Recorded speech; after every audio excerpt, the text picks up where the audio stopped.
So you see, we are thinking at new things, but now my speakers will tell us about the new things that are happening in tourism, and I think we need to look a little bit closer to these developments, because society is changing. We already saw it, and some of these developments can be also inspiring of our tourism for all sector. My first speaker is a very experienced traveler, and she is more a world citizen, I think. It's Elena Paschinger, and she is a travel writer, and perhaps you know her because she chronicles her adventures on a bilingual blog, creativelinda.com. So you have the floor. Thank you. Thank you very much for this introduction. Bon dia a todos, bonjour à tous. I'm very happy to be here. Like was just mentioned, I'm from Austria. I'm Elena, but I'm more a world citizen. I speak several languages. I'm maybe fortunate enough that I don't need headphones here, but I'm here now to talk to you and to pick up where Xavi ended, maybe, to talk about creative tourism. Creative tourism as a model of innovation, and to talk about tourism for all from a perhaps more innovative perspective, from a very recent phenomenon. And so I'm waiting for the presentation to start. I'm here with a question I have for the industry, a question I have for you. And it's a very important question because it triggers new ways of thinking, and I'm always encouraging everyone to think outside the box. So I'm saying, when was the last time you did something for the first time? And how and why is it leading to new ways of thinking? And so my challenge is now in showing you a video. I have brought a video with me that I won't say much in the beginning. I'll just encourage you to watch it. The example, as much as this picture is from Portugal, is from Alentejo. And it was an event where something happened for the first time to a round of video producers, travel writers, travel bloggers like myself. But I won't say much more. I'll encourage you to look at it, and then we'll continue with the presentation.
We can go to the next slide, please. So the video is not from me, it's from and to the next one, sorry. The video is not from me, it's from a colleague of mine. You can jump to the next slide, even. It's from a colleague of mine, and it actually is from a video producer who has become a travel blogger, travel writer. And it is about, basically, the story behind it is that the brand Carrera, which is a sportswear company, an eyewear company, has linked with travel writers, video producers, to produce a compelling visual storytelling about the region of Alentejo, Évora in Portugal, and to produce something that was not previously thought of, because when the day started, travelers didn't really know what was happening. The hot air balloon project was something new, was something different, and it's encouraging target groups. If we jump to the next slide. Thank you. Oh, sorry. It's encouraging young target groups who might be consuming different media, not to say different social media, for their search for new travel adventures, for tourism opportunities. And it's to say thinking outside the box doesn't always mean you can just stay within your industry. It actually encourages you to think outside of your own industry and to network with partners across various industries. And this is what creative tourism is all about. It's as much a social venture as it is a tourism venture. And I would like to talk to you about this phenomenon today. And at the end, I've also brought you a surprise. It is right here, and I will unveil it at the very end of the presentation. So I would like to start by giving you a few examples from around the world, from my around the world trips, about successful creative tourism businesses and destinations that might not be on the global map unless you think of them as a creative destination for creative tourism. And one of them is Santa Fe. Santa Fe is part of the UNESCO Creative Cities Network, and as such they developed creative tourism. They had the first conference there in 2008, and they saw it as a means to reunite their hundreds of artists who live there permanently or in different retreats with tourists, with travelers to the city. And it's as much a model about going away from the traditional seasonality patterns in that destination, as it is a model to bring together artists and permanent residents with travelers, or temporary citizens as they are often called, because creative travelers tend to stay longer than 1 or 2 days. Typically they stay for a few days or even longer and really get to know the destination and the people in it by creating together. And I'll have a few more words about what this means. So creating together, it can be done anywhere. It could be done here in Albufeira in the Algarve, looking at traditional cultural patterns, or as far away as New Zealand. As you can see here is another example from one of my trips.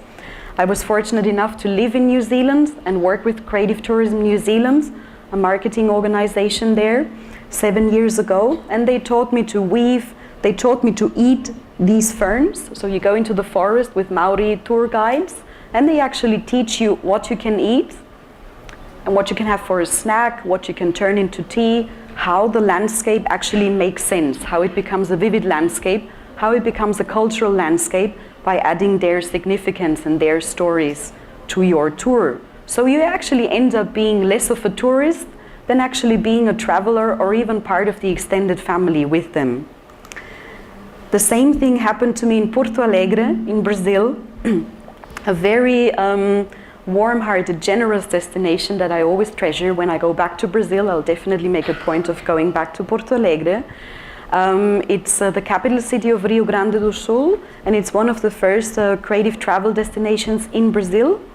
And it focuses again on making the local cultural fabric live and be alive through the exchange, encouraged by the city of Porto Alegre to network with creative travelers and its many artists. And they do so by employing a marketing strategy. So in all the visitor information offices across town and through a trilingual website in Spanish, Portuguese and English, you can find more information on how to participate in street art graffiti ateliers, samba schools. You can create your own mosaic there. You can create mandalas. You can even create things that you might not think are typical for Brazil or Porto Alegre, but you find out by meeting the real people who live in this destination and who offer you to become creative with them.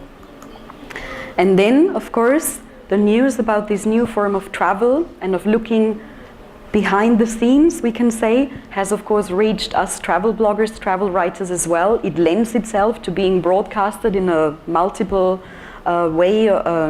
ways through social media, through videos, through photos. So some destinations such as Malta, as I'm mentioning here, they have developed a project and a hashtag, a keyword, Malta is more, and they brought together 70 travel bloggers, in this case from 12 countries, to create a new form of tourism and travel experiences in the island of Malta. And they've created a social wall which brings together all of the broadcasts, all of the publications that happened under the keyword, under the hashtag Malta is more over that time in Malta. So they, once again, they became temporary residents, temporary citizens.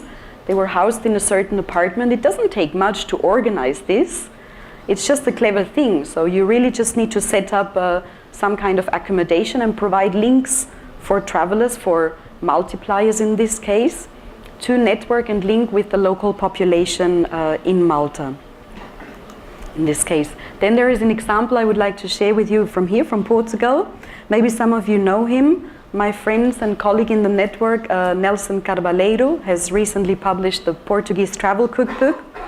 And it's about food as much as it is about his personal journey through Portugal. He is Portuguese, but he's married to a girl from Berlin. He lives in Germany now.